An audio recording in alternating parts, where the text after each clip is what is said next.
I'm currently a front-end developer at Pleo. Uh, for those of you that haven't heard of it, Pleo makes smart company cards and helps companies automate their expensing. I've been working at Pleo for almost 2 years now. It'll be 2 years in September. And I actually started in Pleo as an account manager, so working in sales. So what I want to talk about today is how I got into development, moving to Copenhagen, getting into development, getting my first job as developer. And then finally, what I want to focus on is the things I felt I was underprepared for in becoming a developer, and how the first couple of months felt uh, working full time. And I think that's where I want to focus the majority of the of what I'm about to say on, because I think I had a bit of non-traditional kind of hiring process for my first development job, because I moved kind of horizontally within a company where I think the bulk of people are probably sending out resumes and applications and going through an interview process, and I didn't have to do it just the same. But I moved to Copenhagen about 5 years ago, so it'll be 5 years in August. I actually moved here initially as an exchange student at the Copenhagen Business School for 2 semesters. I spent a lot of my free time doing improv because it was a fun way to make friends. I got to do a lot of theater, and I found it was kind of difficult to make friends in the exchange program because after the first semester, they all left. So I had to start from scratch. I really ended up liking Copenhagen, so I decided to try and stay. I was supposed to move back to Canada to complete an internship through my program, and decided to see if I could find a job to fulfill that in Copenhagen instead. And when I started looking, I sent one application out, and fortunately enough for me, I got a reply back right away to my future sales manager. So my second semester, near the end of it, I started working at a startup called Family, and they dealt in nursery management software. So basically, a communication system for childcare institutions and that sort of thing. So I started there as a sales development representative, doing cold calling for a year. After a while, I moved up to account executive, which meant I got to hold my own meetings and I got to meet with clients and close deals. So that was super exciting. And I think I learned a tremendous amount in those roles in terms of presentational skills, listening, communication, which have been of huge benefit moving to my role in development. I think that's an area lacking for a lot of people in this particular area.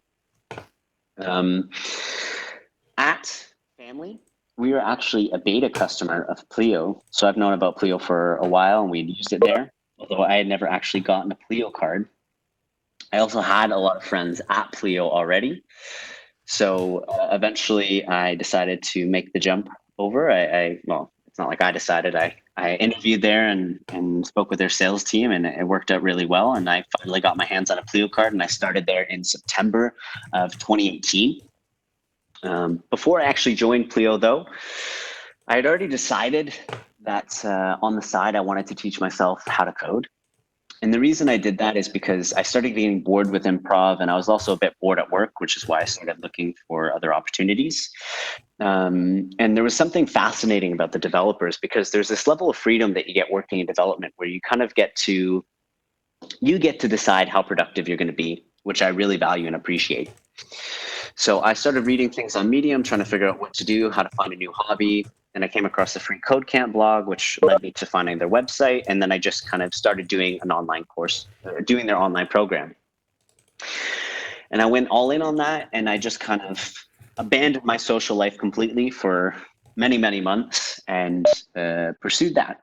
And it was really helpful working at a startup at the time, because I could consult a lot of the developers we had there already and ask them a number of questions if I got stuck on something. So it was kind of like a built-in safety net. Well, at the same time, I'd be hanging out with my girlfriend, and we'd spend the weekend up at our family summer house, and I would just spend the whole time on my computer, and she'd get annoyed because I wouldn't pay any attention to her. But obviously it paid off in the end. And when I joined Pleo, I made it clear that I wanted to make sure I was a great salesperson and I was going to hit my targets. But a few months into the role, as I was doing well in sales, I made it clear to my manager that I wasn't exactly interested in continuing to develop myself as an account manager and move on to like a team lead position like that. I think given that I'm so moving from Canada to Denmark, I'm always bound to a visa. I'm bound to a working visa. So if I were to get laid off, or if I were to be underperforming and get fired from Pleo, I'd basically have 3 months and then I'd have to move back to Canada. So I'm sure a lot of you guys here know about the visa situation. I'm on a visa, a working visa. And working in sales, it's tough because, especially in a non-English speaking country, being an English speaker, I can only sell in English speaking markets. And Pleo is a very fast growing company. So soon after I joined, they started localizing their sales team. And it was frustrating to think that I'd be told where to go simply because of my job, or I'm kind of pigeonholed into one market, the UK market I was selling in. And I didn't like that sort of restriction. And working in development role, you can work from anywhere. Pleo is a remote first company, so I can work from anywhere. Um, you are the kind of arbiter of your own productivity. So you choose your hours. Or in sales, you are constantly at the mercy of your calendar. And all of these things that you get being a developer were something that really appealed to me. So when I moved to Pleo, I made it clear that I want to do everything I can to move to the product team, which isn't an easy ask, especially when you're still a new employee.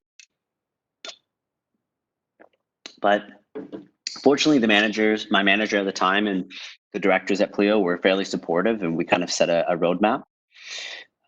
If anyone happens to have questions along the way, feel free to send it in the chat, and then I can answer it as we go. Otherwise, you guys can just ask questions at the end if there are any. So 3 months into my role, that probably would have been September, October, November. So we're talking November time. Around December, over the Christmas break, that's when I actually attempted our front end challenge. So maybe to clarify on how I went about my learning. So I finished Free Code Camp. I did some of the challenges there, but I found I felt a bit stuck in the way they taught during Free Code Camp, because this was before they've done the rebrand or the redo of all their courses. So it was a bit less extensive. And I felt I wasn't super comfortable with like asynchronous JavaScript. None of that made sense. Like at the time, I felt like I didn't even know how to scaffold out an HTML page and like link CSS to it. That freaked me out at how difficult I felt that was so late into my developer journey. And it kind of made me think at sometimes like, this is never going to work out. So I kind of fell into this black hole of courses. So after going through the whole Free Code Camp front end stuff, I bought a course through Udemy, and it was like the JavaScript Bootcamp by Andrew Mead. And that was super helpful. That really helped me solidify the fundamentals. And that was all in vanilla JavaScript, and it made me feel a lot more comfortable in wiring everything together. And I think it was nice having a project to fall back to. So I had a set of projects to look at as inspiration for other things I wanted to build. And then from that, I bought a Node course on Udemy, and then I finished that. And then I bought a course on React through Udemy. And I think one of the biggest mistakes I made during that period is I didn't spend enough time applying my knowledge, which I wish I had done. And I just kept doing course after course after course, because I always felt I wasn't quite there yet when I tried to build something, because I set my ambitions too high sometimes. And like whenever I hit a roadblock, I felt like, oh, I have to spend all this time learning this. There's no use in writing a project right now. I might as well just take another course and learn about that, which I don't think, looking retrospectively, is the right approach. I think the correct approach is to spend the time getting a minimum viable project up and running. So you don't necessarily need to know about databases. You don't need to know about every method on the window object. You don't need to know how to do everything. I think you should feel comfortable being able to lean on old code and copying pasting code you don't understand, because once you start composing it all together, it's at that stage that it starts connecting in your brain, and you can feel a lot more confident in your ability to build things. Not only that, but you've also got a repertoire of projects to look at where you've actually composed that thing in the past. And it's building on that knowledge constantly that actually makes you a better developer. But I think when you're in the thick of it, you don't notice that, you don't feel that at all. So after I completed our front end challenge, which was Pleo. We're an expense company, so it was creating an expense list app, showing some receipts. It's actually still it's I think it's public on GitHub. So if you guys want to take a look at it and take a crack at it, we're rewriting a new one now. So you guys can use it as maybe an inspiration for a project just to get some practice in.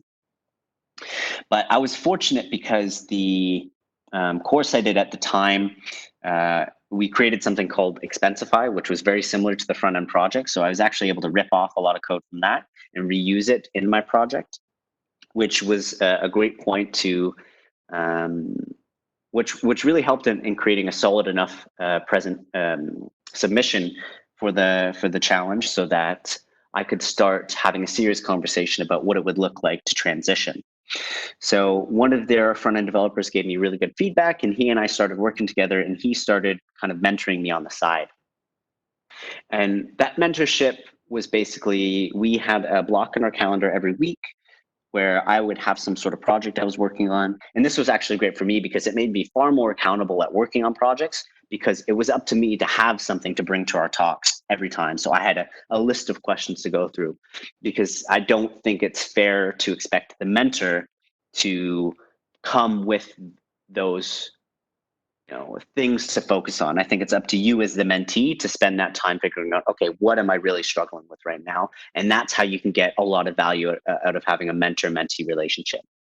So that was extremely helpful in accelerating my knowledge and my skills using JavaScript.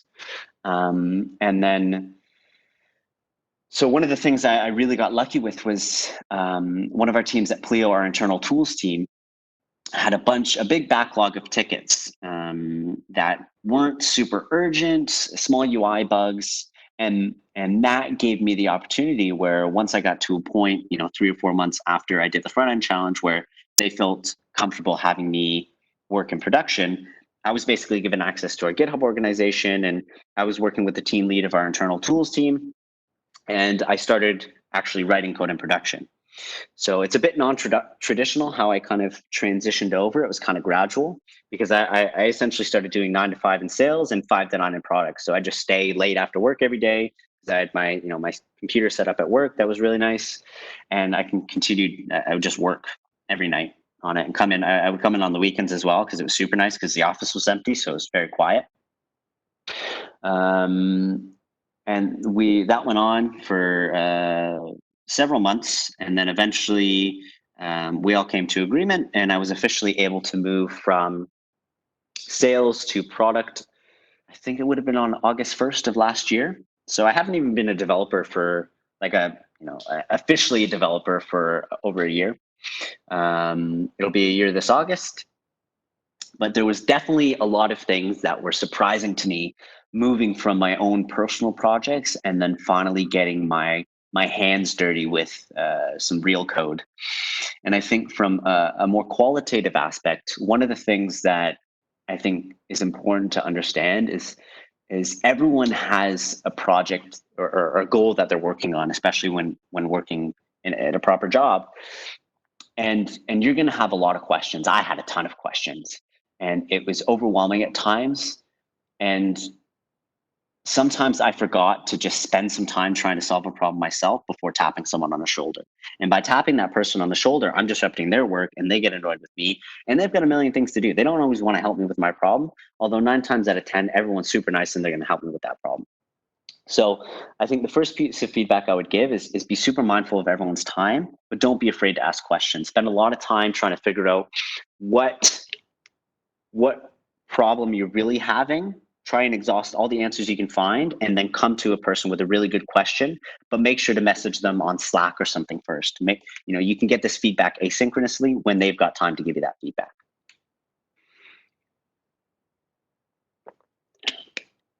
Another thing that was really scary and intimidating to me was GitHub and Git workflows.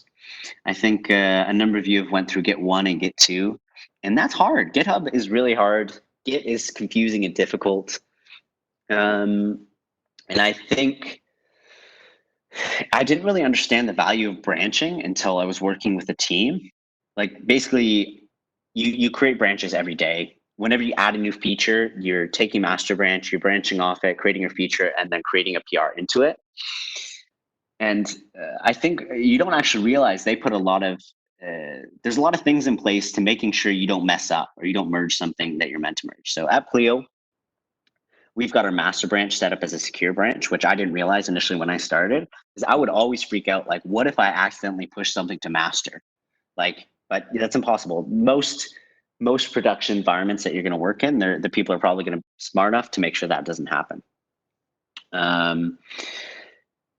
One thing that you don't really get to try out when you're doing things on your own is the whole process of code review. So obviously getting feedback on your PR is one thing, but at some stage you're going to be added as a reviewer on a PR, and there's no you never learn how to give feedback on a PR. And I think that's still something, I think that's a skill that's very underappreciated, but it's definitely something you should think about in terms of how you communicate and how you give feedback. And I think there's an article I'll find afterwards that Google puts out about how they think about giving feedback on PRs, but I'm not going to go too much into depth in it now. But that's certainly something that you should keep in the back of your mind and do some research into, and think about how you share feedback in that regard. So I've got a list of things here that I want to speak about quickly. How are we doing for time? It's been about 20 minutes already, has it? Looks okay, yeah. That's okay? Okay.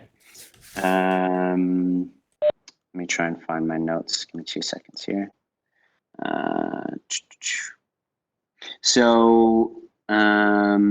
Oh yes. So another thing that was kind of a bit of a black box for me was the whole life cycle of development.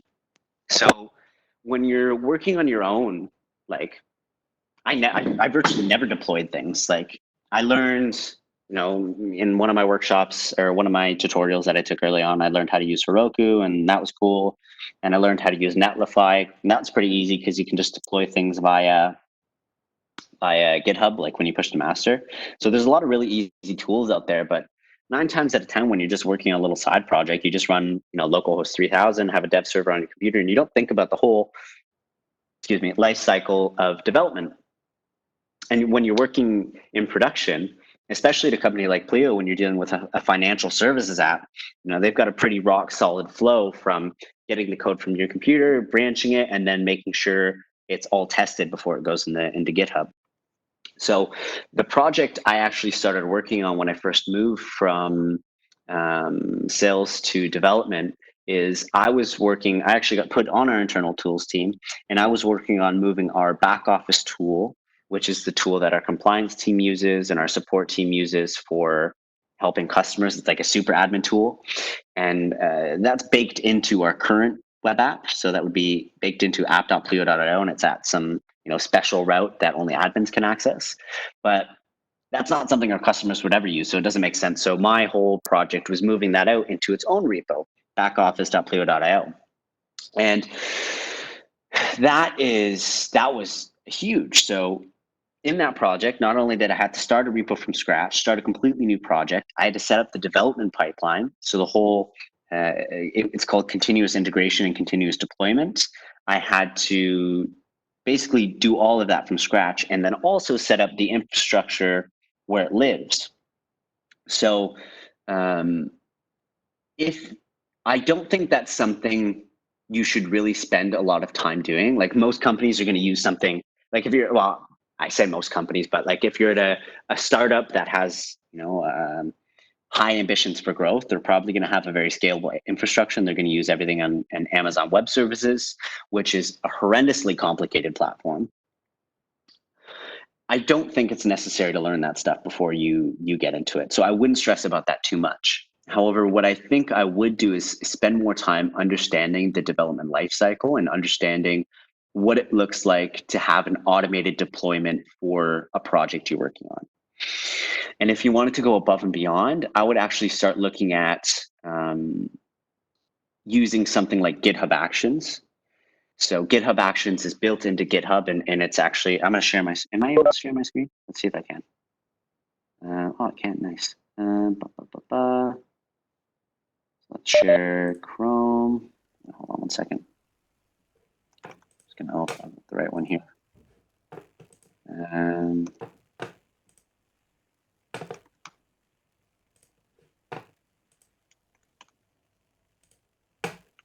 just looking something up right now. I'm looking up GitHub Actions so I can share my screen. Okay, there we go.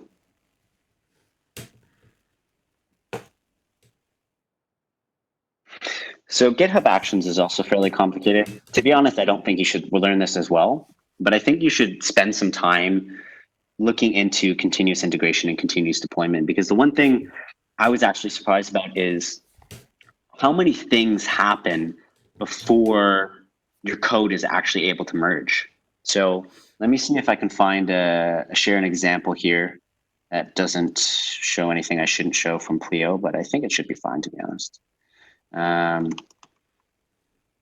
just want to show a picture of what our checks look like, because this is something I hadn't seen before actually working in a production environment. It was kind of bananas to me.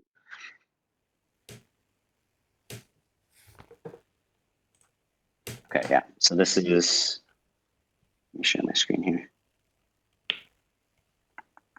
This one. Okay. So this is GitHub. This is a PR. And these are all the checks that actually runs before before we merge anything into master, which is insane. So we've got to check for, we do everything in TypeScript, which I'll get into in a second. So we've got a type checking, we make sure everything's linted, and we run tests against everything before it's merged. We run a build so that we can have like a staging link available. So we've got a whole staging environment set up. We run Cypress tests, which is, I won't talk about that too much because I'm not super familiar with Cypress myself, but it's like, Cypress is basically a tool to test your app so that it's as if an actual user is using it.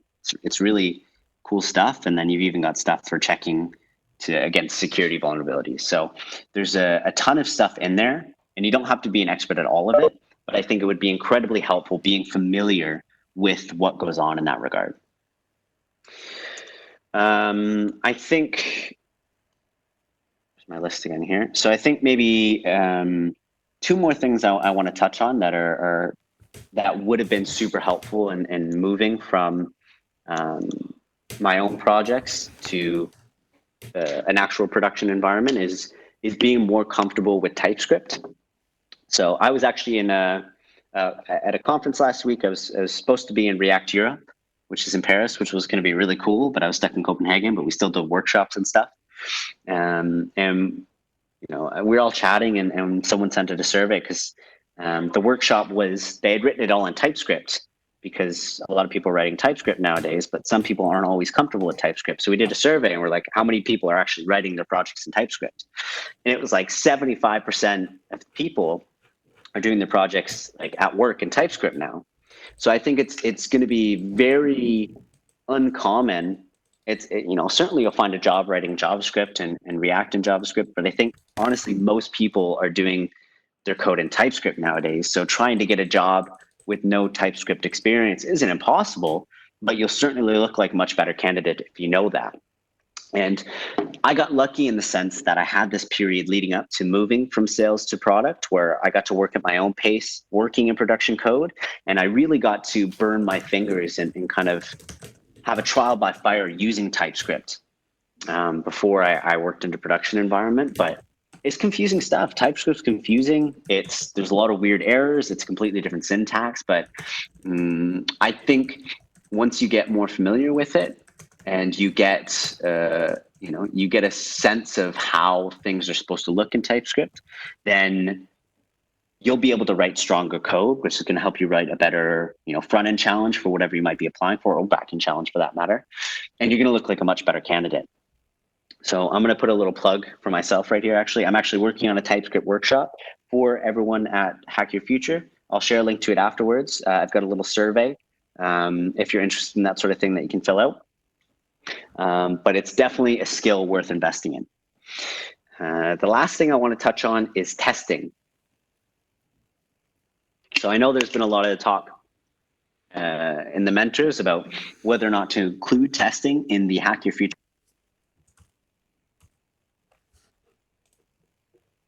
curriculum. that you should be investing on the side and learning on your own. Oh, am I disconnected? Yeah. Sound was flaky, so there was no sound for some time. What was the last thing you heard? About last 30 seconds, 40 seconds. But what did that? I don't know when it cut off. Benjamin, did you hear when it cut off? You're muted as well. You was just starting on testing. Discuss okay, between perfect. Mentors if it should be included or not in Hack Your Future. Perfect. Yeah. So it's not included in the Hack Your Future curriculum at the moment, and that's definitely something I really think everyone should be spending extra time outside of the Hack Your Future curriculum, learning and understanding. Testing is hard. It's not hard. I take that back. I think testing can be intimidating, and it seems kind of useless when you're doing it in your own projects, but it becomes an invaluable tool when you're working in a huge project and you try and make code. And when you have to refactor code that hasn't been touched in a while, it gives you a sense of confidence that you're not going to make something explode in production. And I've definitely made things explode in production. It happens to everyone. And it's very scary and exciting when it happens. And writing tests around your code is definitely a way to prevent that sort of thing and give you more confidence. And it takes practice. So writing unit tests, it can be something as simple as testing a function, making sure, 1 + 1 = 2. And then you get into more complicated tests, like writing tests for your components, which is definitely possible. I'll share some links afterwards to some courses by someone named Ken C. Dodds. He's created a library called Testing Library, which makes it really easy to test React components and basically test everything in the DOM. So it doesn't really matter what framework you're using for a front end. But if you haven't already, spend time, invest that extra time in learning how to test your code. And if you're writing your code in TypeScript, you get the added benefit of not having to test the inputs that you're getting, because TypeScript, you're basically making guarantees in TypeScript throughout your code that you're always getting the values you expect. So all of those checks to make sure, if number return null, if string return null, you don't have to do that. So that eliminates a whole suite of tests that you would have to write anyways. That's pretty much it. I'm not sure if I left any gaps or if there's anything kind of unanswered, but I hope that gave some valuable insight. Are there any questions or anything anyone's feeling after all of this? Yeah, I would like to ask one question, maybe on behalf of some of the students. We just see that when people are done with the Hack Your Future, with the final project, that then it gets a little bit hard to kind of figure out, what should they do? Should they, do tutorials, exercises, courses? Like, we see that sometimes it becomes this kind of soup where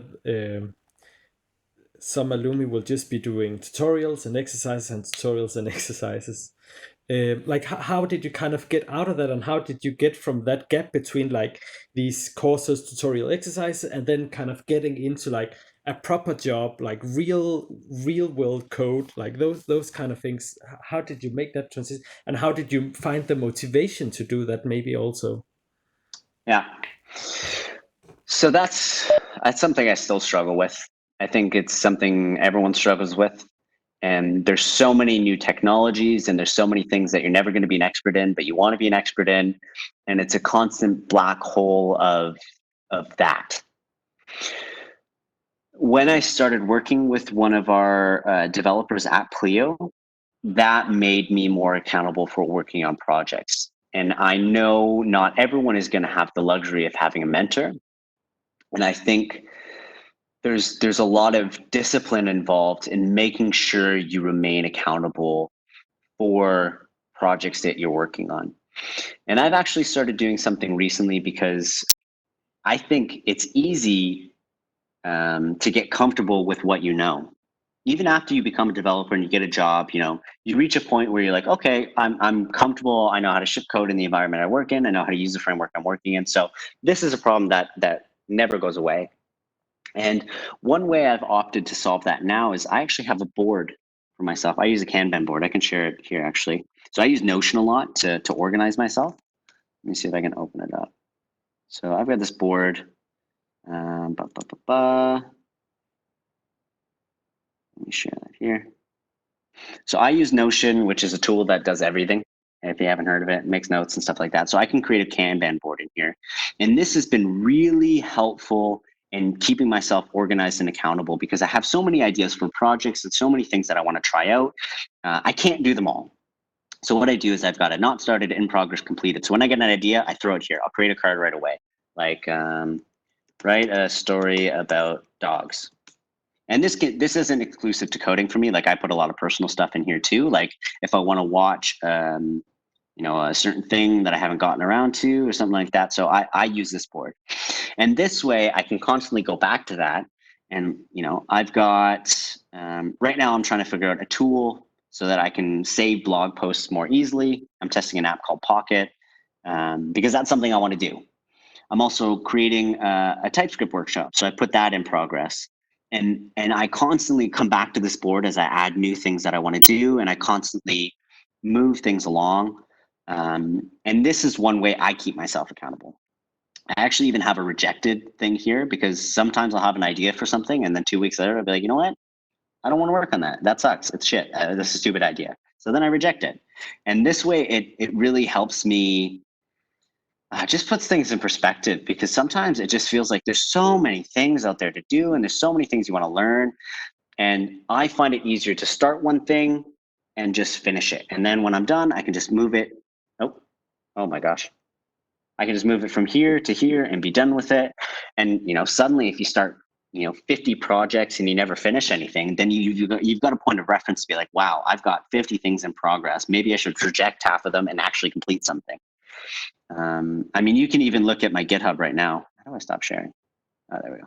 If you look at my GitHub right now, it is just a graveyard for half-assed projects. Yep, me too. Any other questions?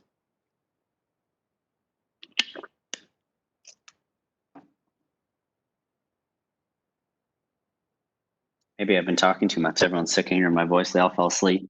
Did everyone fall asleep? No, if I can ask, am I allowed? Of course you're allowed. Okay. Now, you mentioned about testing. So do you suggest any point where to start with? I know, it's completely different way, but it's kind of it can be helpful in the development branch as well.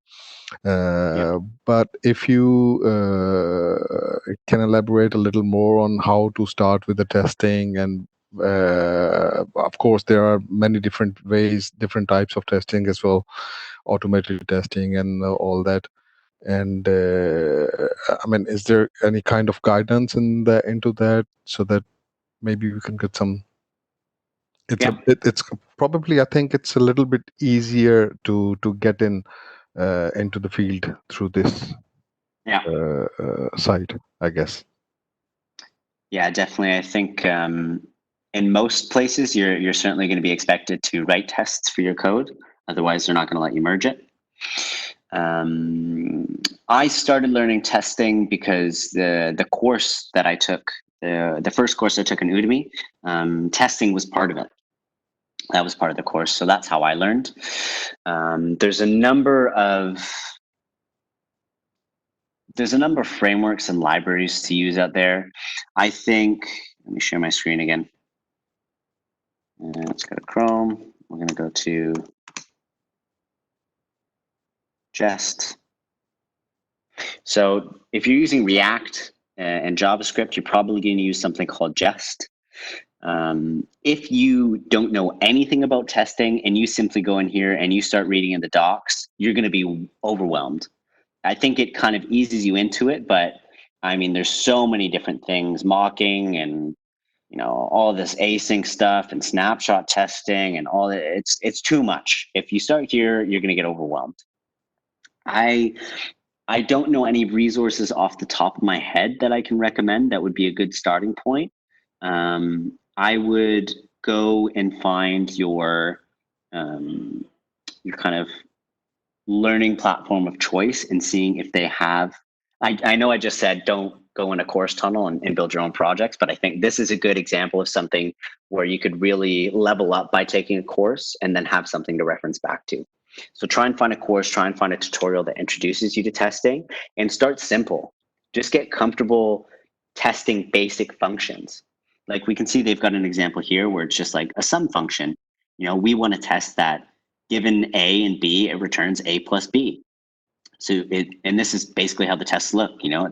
It's a different syntax because the thing with at least unit testing with Jest is you're running in a different environment. You're not running in the browser. You're running in a kind of a virtual browser in Node.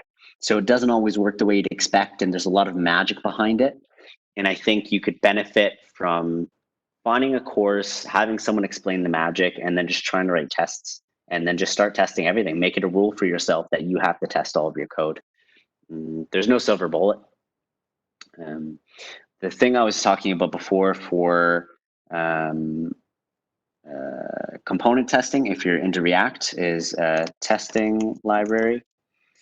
I wouldn't worry about this right now. I think testing library, it can be a bit confusing as well. Start with the unit testing, start very simple, get into testing library because this is going to be a more integrated test where you've got a component that composes a lot of things together and it can get very complicated very quickly. And then I can see someone is recommending Cypress. How can I stop sharing my screen? The little toolbar at the top just sometimes likes to hide. There we go. Sharing. So Cypress can be a good resource to become familiar with testing. They have really good documentation. Yeah, so we just started at Pleo the past maybe 6 months, really ramping up how we've been using Cypress. I'm actually going to disagree with you a bit there in the early stages. If you have no experience with testing at all, don't worry about what Cypress is or what it does. Cypress is good for complete projects where you want to test a workflow from A to B. So let's say you want to test a user can log into your website, fill out a form, and submit that form correctly. That would be a Cypress test because that's a complete integration end-to-end test. But that is really high level. It requires a lot of setup in some cases. And I think you should really wait until you're far more comfortable with the basics of unit testing. Given an output, I expect it's going to be, or given an input, I expect it's going to be this output. That would be a great place to start.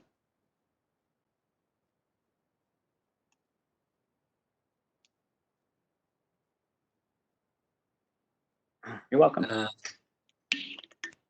have a question for you, Braedon. Sure.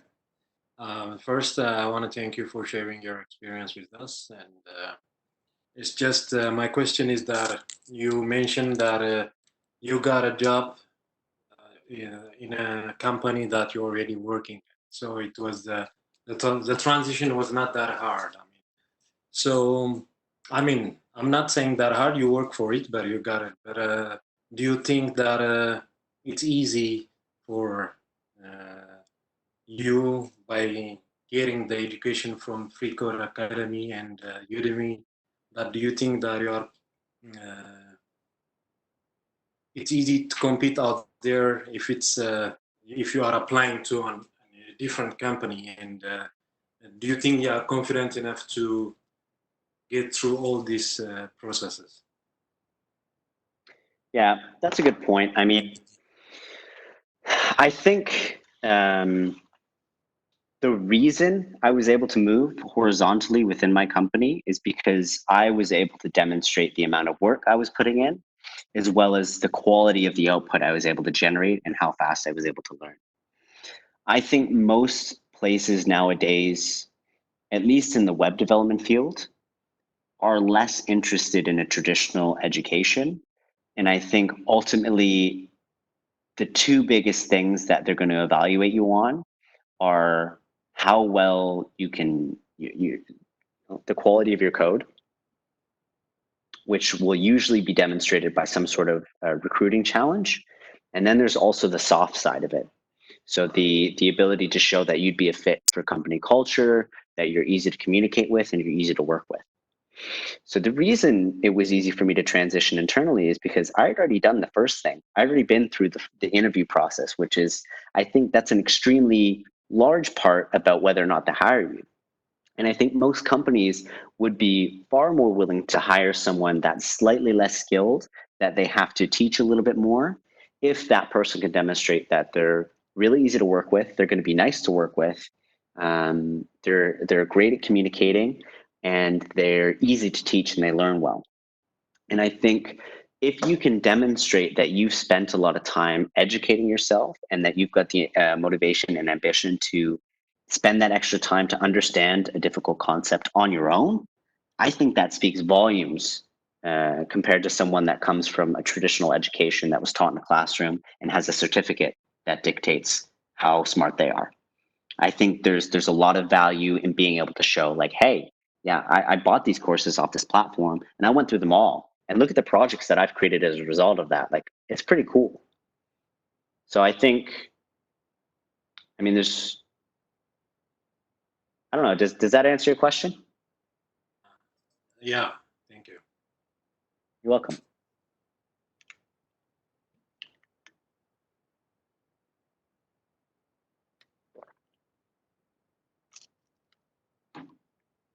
Hi, Braedon. Hi. Yeah, I had a question. Like when I go through random job advertisements on LinkedIn for web developer positions, one thing what I've noticed is they ask, I mean, it's written that you should be interested and be aware of the newest trends in development in general. So, is there any podcast or any resources? Like I know about Copenhagen JS Meetup, but other than that, are there any resources for us to Yeah. stay? Like for someone who's just starting out, so Yeah, there's time. I think that was actually a secret weapon for me is I got really into listening to oh, actually, Anna, do you mind muting yourself there? It sounds like there's some background noise. No, perfect, thank you. So I actually, on the side, I basically only listen to like development podcasts and stuff like that. And that, I mean, it didn't make me a better developer. Maybe it did. I don't know. It kind of gave me an insight into how developers talk, how developers think, what they're talking about, what's interesting right now, and maybe what I should be focusing on. So actually, before I forget, I'm going to make a list of things that I promised I would share because the list is already getting long. And I will certainly share a list of podcasts and resources that I think are really, really good. But hold on, let me open up my notes here. So a couple of podcasts that I think, Syntax, which is done by a guy named Wes Boss and Scott Talinsky.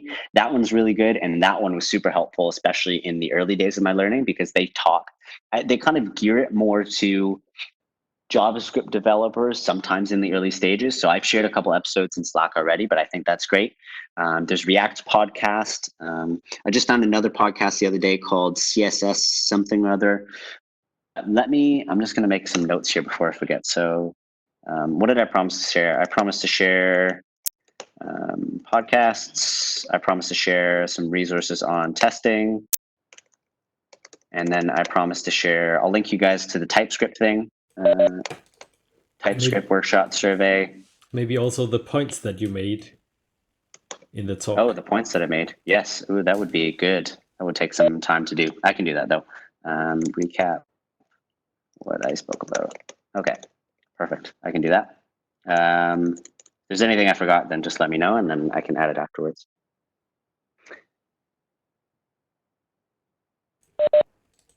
I would say there's also like JavaScript Weekly newsletter is really good. And the Shop Talk show, there's lots of really good podcasts. But yeah. Oh yeah, newsletters. Oh my gosh, there's so much stuff out there. It's too much, which is one of the great things about, at least the front end web development JavaScript community is, oh my God, everyone gives everything away for free. You can learn so much for free. People love writing articles. Twitter has a huge community where people are sharing stuff all the time. Like it's just non-stop. It's, I think, and once you find one podcast, then that's going to link to another, and that's going to have, they're going to interview someone and they have a podcast, and then there's another podcast. And oh my God.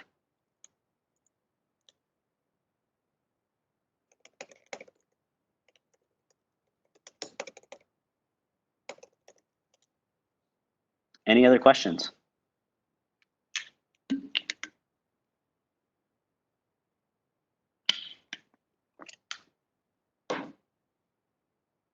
Did anyone take any screenshots when I was doing all those crazy hand motions?